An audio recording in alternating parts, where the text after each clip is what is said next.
So over the weekend, we get the news on Sunday that Georgia Tech has fired Todd Stansbury and Geoff Collins. And this isn't surprising to anybody. I think maybe some people were surprised by Todd Stansbury also being letting go.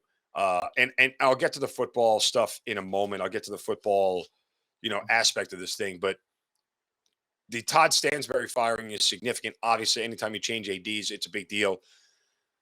But I got to tell you, if you think getting the football coach right is more important than getting the AD right, I think as I said a moment ago, your process is flawed. That's not where you want the right hire to be first. Got to get the AD down. I mean, the AD in theory should be hiring the football coach, and so making sure those two are in lockstep is incredibly important. Making sure that they have the same vision for a timeline for this thing to get turned around is incredibly important. Making sure that they both have the same philosophical understanding of how to rebuild this program is important because the AD has a whole bunch of other things on their plate too, budgets and money and fundraising and, boosters and all the other stuff. The football coaches just got to make the football team better. Now, do those go hand in hand? Yeah, to a certain extent they do. But, getting this right out of the gate is so important for Georgia Tech. I mean, I've said it repeatedly. They're barely a Power 5 program at this point. And this isn't just a rebuild. This is a restart from the ground up. The cupboard is empty. It is bare. Nebraska is bad right now. Their cupboard isn't empty. It's not bare. This cupboard is bare. And the Nebraska job right now is 10 times more appealing than the Georgia Tech job for a variety of reasons. But that said, getting the AD right is the more important of this whole thing, and that has got to happen first. And I don't know how quickly it's going to take and everything else, but I would not hire a football coach until I have the AD job figured out. And whether you go old school and get somebody who's done it before, or you go new school, somebody on the rise, a lot of that is going to dictate sequentially what happens with the football coach. Now, part of the reason why, Geoff Collins was likely going to get fired because he wasn't winning enough games, right? Like that is fair to say. But part of the reason why he's been fired now isn't necessarily because of a 1-3 start, right? What's happened is over the course of the last 5 games against FBS schools, you've scored a combined 27 points, have given up over 200. That's the problem. You're getting your ass kicked up and down the field, and it's not close.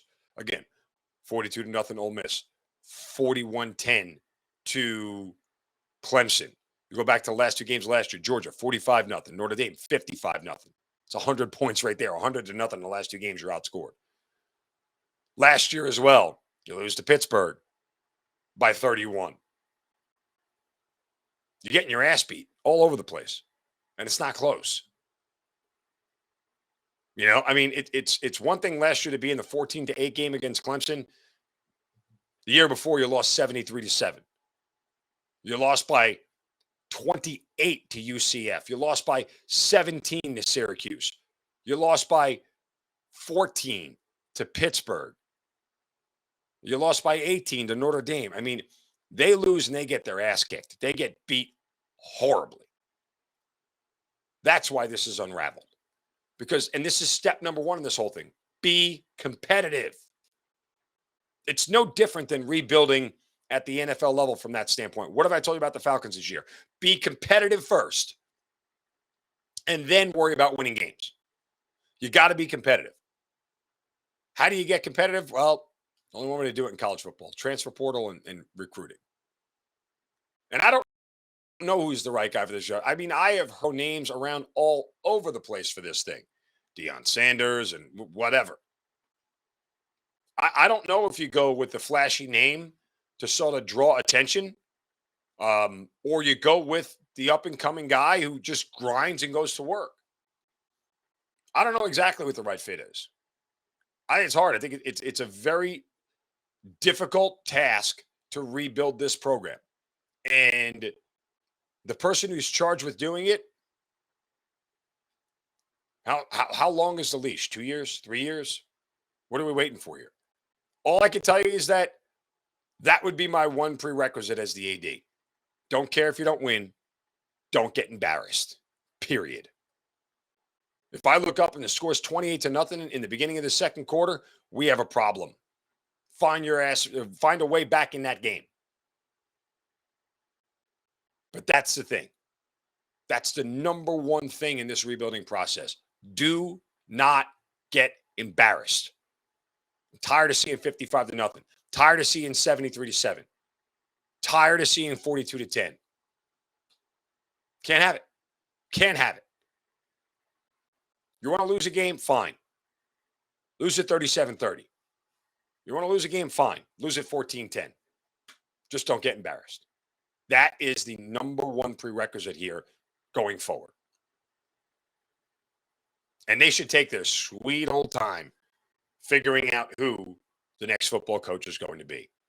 Again, everybody who's worthwhile right now is already in coaching and has a job. So you have 3 or 4 months to really nail this down, right? You got till the end of December. Once everybody finishes, or I should even say the beginning of December, because once everybody finishes regular season, guess what? Ain't nobody worry about coaching bowl games. You'll have your guy on campus before Christmas. So you got October and November and a couple weeks in December. You got some time with this, but I think you got to spend the next month getting the AD right, then worry about the coach.